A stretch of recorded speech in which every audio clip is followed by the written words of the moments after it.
हरियाणा की हर अपडेट के लिए बेल आइकन दबाएं और सब्सक्राइब करें STV हरियाणा न्यूज। कृषि कानून को वापस लेने की मांग पर अड़े किसानों को आज सरकार से लिखित प्रस्ताव मिला, जिसे किसानों ने खारिज कर दिया। सरकार ने MSP मंडी सिस्टम पर अपनी ओर से कुछ संशोधन सुझाए थे, लेकिन किसान नेताओं ने प्रेस कॉन्फ्रेंस करते हुए कहा कि पूरे देश में आंदोलन को और तेज किया जाएगा।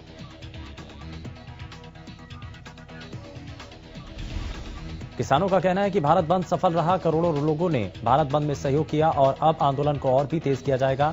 किसानों का कहना है कि हम कृषि कानूनों को रद्द करवाना चाहते हैं। किसानों ने कहा कि बीजेपी नेताओं के खिलाफ प्रदर्शन किया जाएगा।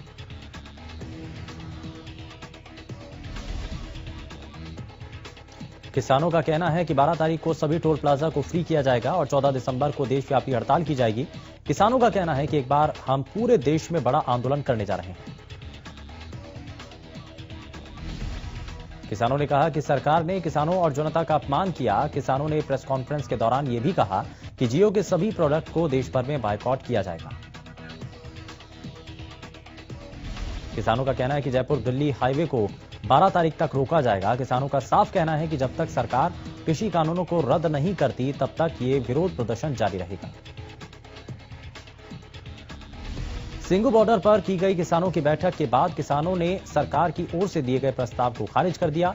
सभी नेताओं ने एक स्वर में सरकार के प्रस्ताव को नामंजूर कर दिया और कृषि कानून की वापसी, बिजली से जुड़े हुए कानून न लाने की मांग की। साथ ही इस संबंध में किसानों ने प्रेस कॉन्फ्रेंस कर जानकारी दी।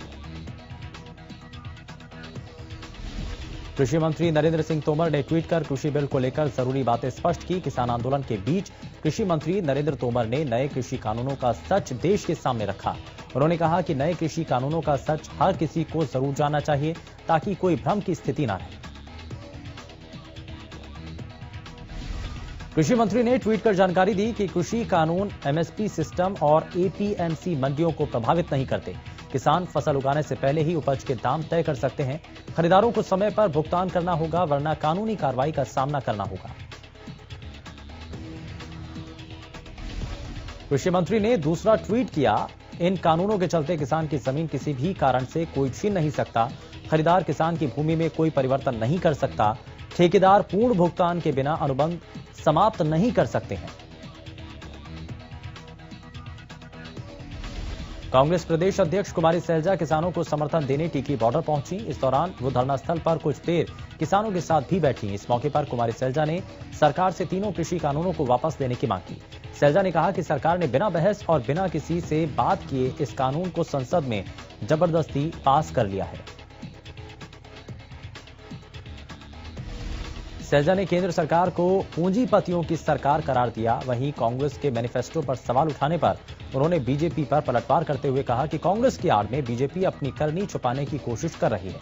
उन्होंने कहा कि सरकार कांग्रेस के मैनिफेस्टो को पूरा लागू करे। सैलजा ने कहा कि पूरी कांग्रेस पार्टी किसानों के साथ है।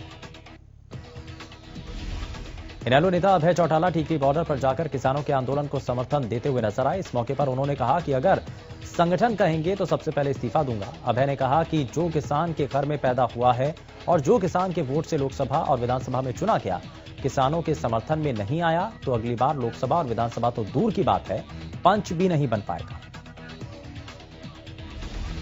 वहीं किसानों को सरकार की ओर से मिले प्रस्ताव पर बोलते हुए अभय चौटाला ने सरकार पर मामले को लटकाने का आरोप लगाया। उन्होंने कहा कि सरकार की नीयत साफ तो तीनों कृषि कानून वापस ले।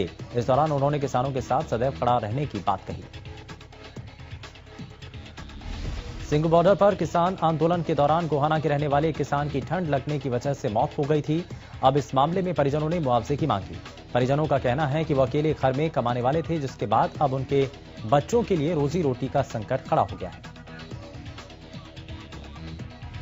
कृषि कानून के खिलाफ किसान के आंदोलन का आज 14वां दिन है। बीते 13 दिन से किसान अपनी मांगों को लेकर दिल्ली बॉर्डर पर डेरा डाले हुए हैं।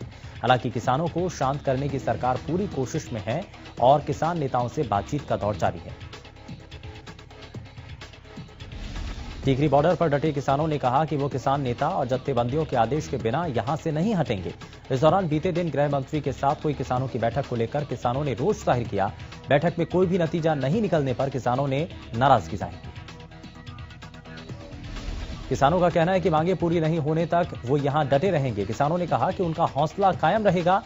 14 दिनों से किसान टीकरी बॉर्डर पर डटे हुए हैं। किसानों का कहना है कि वो मांगे पूरी नहीं होने तक सड़कों पर ही ऐसे डटे रहेंगे। पलवल में NH-19 पर किसानों का धरना जारी है। KMP KGP पर किसानों के धरने का असर देखने को मिला। धरना प्रदर्शन के कारण पलवल के लोकल रूटों पर भी जाम की स्थिति बन गई। इस दौरान वाहन चालकों को काफी परेशानी का सामना करना पड़ा। भारतीय किसान यूनियन के प्रदेश अध्यक्ष गुरनाम सिंह चढ़ूनी ने वीडियो जारी कर लोगों का धन्यवाद करते हुए कहा कि गुरनाम सिंह चढ़ूनी ने इस दौरान कहा कि इसमें बहुत सारी चीजें हैं जिसमें संशोधन के जरिए जो प्रस्ताव सरकार के द्वारा रखा गया है उसको नामंजूर किया गया।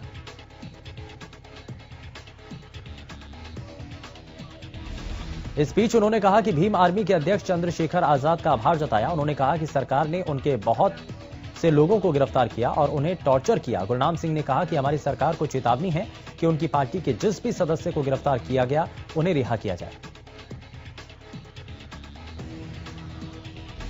किसान के परिवार ने बड़ौदा से विधायक इंदुराज नरवाल से किसान को शहीद का दर्जा देने के साथ ही सहायता राशि की मांग की। साथ ही परिवार के एक सदस्य को सरकारी नौकरी देने की मांग की। फिलहाल विधायक इंदुराज नरवाल ने अपने निजी कोष से परिजनों को 10 लाख रुपए देने की घोषणा की है। परिजनों की समस्या को देखते हुए विधायक ने सरकार से पीड़ित परिवार को 1 करोड़ रुपए और एक सरकारी नौकरी देने की मांग के साथ शहीद का दर्जा देने की बात कही। वहीं परिवार की तरफ से भी सरकार से उनकी मदद करने की गुहार लगाई। अंबाला निगम चुनावों को लेकर बीजेपी ने अपनी तैयारियां जोर शोर से शुरू कर दी हैं। बुधवार को अंबाला में बीजेपी की ओर से अपने कार्यालय का विधिवत शुभारंभ हवन यज्ञ के जरिए किया गया। इस मौके पर बीजेपी के अंबाला नगर निगम प्रभारी सुभाष बराला, अंबाला से सांसद केंद्रीय राज्य मंत्री रतनलाल कटारिया, कुरुक्षेत्र से सांसद नायब सैनी, अंबाला शहर से विधायक असीम गोयल और जिला अध्यक्ष राजेश पतौरा मौजूद रहे। इस दौरान मीडिया से बात करते हुए सुभाष बराला ने कहा कि चुनावों की सारी गतिविधियां इसी कार्यालय से चलने वाली हैं। आने वाले 11 या 12 दिसंबर को बीजेपी अपने उम्मीदवार घोषित कर देगी। वहीं जेजेपी की ओर से मेयर पद और 11 उम्मीदवारों के लिए टिकट की मांग पर बराला ने कहा कि ये प्रदेश नेतृत्व तय करेगा। प्रदेश में कोरोना के आंकड़ों में लगातार बढ़ोतरी दर्ज की गई। बीते 24 घंटों में 1391 नए मामले सामने आए। गुरुग्राम में 395, फरीदाबाद में 277, सोनीपत में 76, हिसार में 51 नए मामले सामने आए। अंबाला में बीते 24 घंटों में कोरोना के 40 नए मामले सामने आए। वहीं करनाल में 54 नए मामले देखने को मिले। पानीपत में बीते 24 घंटों में 71 नए मामले सामने आए। रोहतक में 78 नए मरीजों की पुष्टि की गई। प्रदेश में बीते 24 घंटों में 1557 मरीज ठीक हो चुके हैं। डिप्टी सीएम दुष्यंत चौटाला ने कहा कि 15 जनवरी 2021 तक सभी जिलों के शराब विक्रेताओं के सेल केंद्रों पर इलेक्ट्रॉनिक तरीके से बिक्री रसीद काटा जाना सुनिश्चित किया जाए। इससे गैर कानूनी तरीके से शराब की बिक्री को रोका जा सकेगा और निगरानी सही तरीके से हो पाएगी। डिप्टी सीएम चौटाला ने मंगलवार को सभी जिलों के आबकारी कराधान उपायुक्तों के साथ लाइसेंस शुल्क के संबंध में वीडियो कॉन्फ्रेंसिंग के जरिए समीक्षा बैठक की। बैठक में आबकारी कराधान विभाग के प्रधान सचिव अनुराग रस्तोगी, आबकारी एवं कराधान आयुक्त शेखर विद्यार्थी के साथ तमाम अन्य अधिकारी मौजूद रहे। बैठक में उप मुख्यमंत्री ने कहा कि राज्य में कहीं पर भी बिना अनुमति के गैर कानूनी तरीके से शराब की बिक्री को रोकने के लिए आबकारी अधिकारी समय समय पर छापेमारी करें। रिकवरी में देरी होने वाले मामलों में पेनल्टी लगाने के निर्देश देते हुए उप मुख्यमंत्री ने कहा कि ऐसे मामले जहां रिकवरी बकाया है, उनकी प्रॉपर्टी अटैच है, उस प्रॉपर्टी से बकाया की रिकवरी करने की कार्रवाई करी जाएगी। फतेहाबाद के गांव ढोलू में देर शाम एक खेत में रखी पराली में आग लग गई। बताया जा रहा है कि खेत में बड़े पैमाने पर पराली की गांठें बनाकर रखी गई थी। लोगों का कहना है कि यहां करीब 500 एकड़ से ज्यादा धान की पराली की गांठें थीं, जो देखते ही देखते आग की लपटों में घिर गए। आग लगने की घटना के बाद पूरे गांव में हड़कंप है। सूचना मिलने के बाद फायर ब्रिगेड की 3 गाड़ियां मौके पर पहुंची और कड़ी मशक्कत के बाद आग पर काबू पाया। आग लगने से चारों ओर धुआं फैल गया। ग्रामीणों के लिए मुश्किलें हो गई। प्रदेश के कई इलाकों में अब सर्दी के साथ कोहरे ने भी दस्तक दी है। अंबाला में भी अब पारा लुढ़कने के साथ साथ कोहरे ने अंबाला को अपनी आगोश में ले लिया है। घने कोहरे की वजह से उन लोगों को काफी परेशानियों का सामना करना पड़ रहा है जो सुबह अपने घरों से बाहर निकलते हैं। हालांकि इस दौरान कुछ ऐसे भी लोग हैं जो इस मौसम का आनंद ले रहे हैं। मौसम विभाग के मुताबिक आने वाले दिनों में तापमान में और गिरावट के साथ कोहरा छाया रहेगा। वहीं यमुनानगर में विजिबिलिटी कम होने के कारण वाहन चालकों को परेशानी का सामना करना पड़ा। सड़कों पर वाहन रेंगते नजर आए। वहीं कोहरे की घनी चादर के बीच हादसों का भी खतरा बना हुआ है। वहीं इन सब के बीच प्रशासन भी सतर्क है। प्रशासन पिछले कुछ दिनों से वाहनों पर रिफ्लेक्टर लगाने का काम कर रहा है। हरियाणा सरकार ने किसानों की आय को बढ़ाने की ओर एक और सकारात्मक कदम उठाया। सरकार ने किसान उत्पादक संगठनों के उत्पादों को हैफेड के बिक्री केंद्रों के माध्यम से उपभोक्ताओं को उपलब्ध कराने का फैसला लिया। मंगलवार को सहकारिता मंत्री डॉक्टर बनवारी लाल की मौजूदगी में हरियाणा राज्य सहकारी आपूर्ति विपणन प्रसंघ लिमिटेड और किसान उत्पादक संगठनों के बीच समझौता ज्ञापन पर हस्ताक्षर किए गए।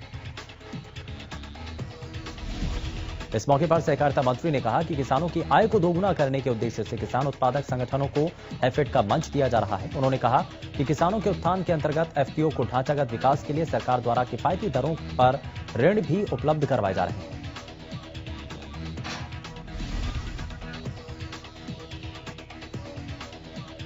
नारनौल नगर परिषद के अधिकारी अपनी कार्यशैली के चलते सवालों के घेरे में हैं। दरअसल लॉकडाउन के दौरान नारनौल नगर परिषद ने अनियमितताओं के चलते शहर में 2 होटल को सील कर दिया था, जिसके बाद नगर परिषद के कार्यकारी अधिकारी के यादव द्वारा उन्हें 3 महीने के लिए छूट दी गई कि वो अपनी अनियमितताओं को पूरा करें, लेकिन होटल संचालक नगर परिषद द्वारा की गई छूट का दुरुपयोग करते नजर आए।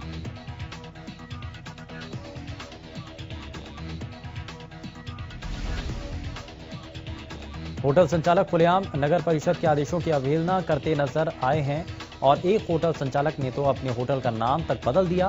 पूरे मामले को लेकर जब हरियाणा न्यूज के संवाददाता ने कार्यकारी अधिकारी से बात करनी चाहिए तो नगर परिषद के कार्यकारी अधिकारी मुद्दे को भटकाते हुए नजर आए। ट्यूबवेल कनेक्शन के लिए परेशान हो रहे किसानों के लिए राहत की खबर है। किसानों को अब कनेक्शन के लिए एनओसी लेने की जरूरत नहीं होगी। इस विषय में केंद्र सरकार के जल मंत्रालय विभाग की ओर से हिसार जोनल भूतल अधिकारी, जिला उपायुक्त फतेहाबाद, एसडीएम टोहाना, एक्सीएन बिजली बोर्ड और एक्सीएन जन स्वास्थ्य विभाग को पत्र भेजा गया। गौरतलब है कि टोहाना और फतेहाबाद जिले को साल 2013 में डार्क जोन में डाल दिया गया था, जिसके चलते यहां ट्यूबवेल का कनेक्शन लेने के लिए ग्रामीणों को एनओसी तैयार करवानी पड़ती थी और विभागों के चक्कर काटते थे। उपमंडल के अनेक गांवों के किसानों ने पूर्व में बीजेपी के प्रदेश अध्यक्ष टोहाना विधायक सुभाष बराला से मिलकर कई बार समस्या की जानकारी पहुंचाई और पत्र जारी किया। कैथल में एक युवक की हत्या के मामले में लोगों ने सड़क जाम कर रोष जाहिर किया। मृतक के परिजनों का कहना है कि पुलिस दोषियों को सजा देने की जगह उनका ही साथ दे रही है। मौके पर पहुंचे पुलिस अधिकारियों ने परिजनों को समझाकर जाम खुलवाया। फरीदाबाद पुलिस को बड़ी कामयाबी मिली। पुलिस ने एक ऐसे शातिर गिरोह को गिरफ्तार किया जो फर्जी कॉल सेंटर चलाकर लोगों के साथ ठगी करते थे। पुलिस ने आरोपियों के पास से 14,10,000 कैश बरामद किया। साथ ही आरोपियों के पास से 21 मोबाइल फोन भी बरामद किए। आपको बता दें कि बदमाश लोगों को फोन कर इंश्योरेंस की रकम दोगुना करने का झांसा देकर उनके साथ ठगी करते थे। लगातार ठगी की शिकायत मिलने के बाद पुलिस ने 2 शातिर युवकों को गिरफ्तार किया। सिरसा सीआईए पुलिस ने एक अंतर्राज्यीय चोर गिरोह का पर्दाफाश कर गिरोह के 3 सदस्यों को गिरफ्तार किया। सीआईए प्रभारी इंस्पेक्टर नरेश कुमार ने बताया कि गिरफ्तार किए गए युवकों से पूछताछ के दौरान मोटरसाइकिल और घरेलू चोरी की 8 वारदातों का खुलासा किया गया है। उन्होंने बताया कि आरोपियों से पूछताछ की जा रही है और पूछताछ के दौरान चोरी के अन्य वारदातों और गिरोह के अन्य सदस्यों के बारे में खुलासा होने की संभावना है। सीआईए प्रभारी ने बताया कि गुप्त सूचना के आधार पर सभी बदमाशों को गिरफ्तार किया गया है। टोहाना के राजनगर में स्थित विनोद मेहता डेंटल क्लिनिक पर सीएम फ्लाइंग दस्ता, पुलिस और स्वास्थ्य विभाग की टीम ने संयुक्त छापेमारी की। इस दौरान विनोद मेहता के न मिलने पर पुलिस ने उसके हेल्पर की मौजूदगी में क्लिनिक को सील करते हुए आगामी कार्रवाई को अंजाम दिया। बताया जाता है कि डॉक्टर विनोद पर बिना डिग्री इलाज करने की शिकायत मिली थी, जिसके आधार पर कार्रवाई की गई। सोना के भोंडसी में बनी जिला मॉडर्न जेल से करीब 30 मोबाइल फोन बरामद किए गए, जिसके बाद जेल प्रशासन की लिखित शिकायत पर सभी आरोपियों के खिलाफ जेल अधिनियम के तहत भौंडसी पुलिस थाना में मुकदमा दर्ज कराया गया। आपको बता दें कि जिला मॉडर्न जेल में प्रशासन द्वारा 10 दिन के अंदर जेल के अलग अलग बैरक से फोन बरामद किए गए। पुलिस जांच में यह भी अभी तक स्पष्ट नहीं हो पाया कि आखिर भौंडसी जेल के अंदर मोबाइल फोन और नशीली वस्तुएं कौन पहुंचा रहा है।